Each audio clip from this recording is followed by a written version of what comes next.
আসসালামু আলাইকুম দর্শক, সবাই কেমন আছেন? আশা করি ভালো আছেন। আমি এই মুহূর্তে দাঁড়িয়ে আছি চাঁদপুর লঞ্চ ঘাটে।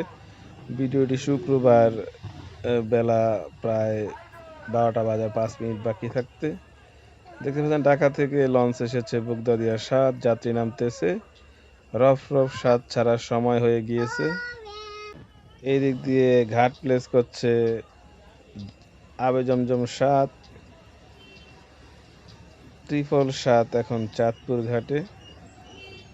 বগদাদিয়া ৭, রফরফ ৭ এবং জমজম ৭, তিনটি লঞ্চই মোটামুটি মুখোমুখি। বগদাদিয়া ৭ এসেছে ঢাকা থেকে, চাঁদপুর থেকে ছেড়ে যাবে রফরফ ৭।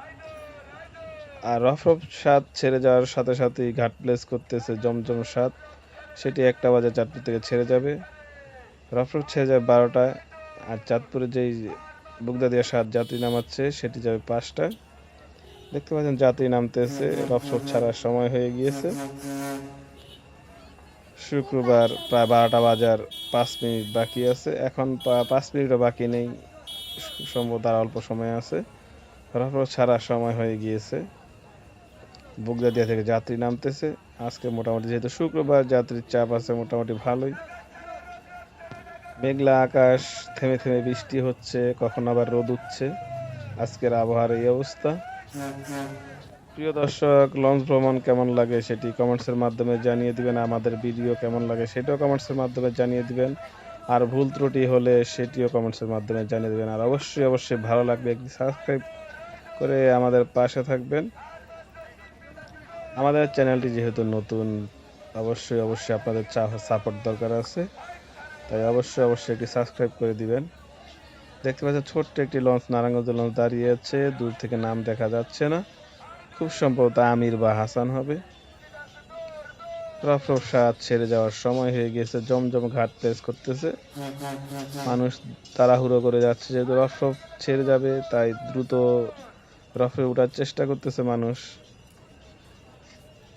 চাঁদপুর ঘাট থেকে লঞ্চ টাইম বিডি সরাসরি আপনাদের কাছে ভিডিও পৌঁছে দিচ্ছে। অবশ্যই আপনাদের মন্তব্য জানিয়ে দিবেন ভিডিও কেমন লাগে। বাংলাদেশের কয়েকটি ব্যস্ততম লঞ্চ ঘাটের ভিতরে চাঁদপুর লঞ্চ ঘাট একটি অন্যতম ব্যস্ততম ঘাট। আমার আইডিয়া মতে সর্বপ্রথম সদরঘাট ঢাকা লঞ্চ ঘাট, তারপর আছে বরিশাল ঘাট, তৃতীয় বা দ্বিতীয় চাঁদপুর লঞ্চ ঘাট হবে। সারাদিন লঞ্চ আসা যাওয়া করে, আর চতুর্দিকের মানুষ এই চাঁদপুর লঞ্চ ঘাট ব্যবহার করে তার গন্তব্যে চলে যায়। বাংলাদেশের একটি ব্যস্ততম ঘাট চাঁদপুর লঞ্চ ঘাট। সারাদিন ঢাকা চাঁদপুরের লোকজন আসা যাওয়া করে, আর সন্ধ্যার পরপরই বরিশাল রুটের লঞ্চ আসা যাওয়া করে। মাঝখান দিয়ে থেমে থেমে শৌলা, মির্দারহাট, তারপর ডামুড্ডা, কোদাল, নারায়ণগঞ্জগামী ছোট ছোট লঞ্চগুলি আছে, সেগুলি আসা যাওয়া করে। আমাদের ভিডিও আজকের মধ্যে এতটুকুই। সবাই সুস্থ থাকেন, ভালো থাকবেন। আল্লাহ হাফেজ।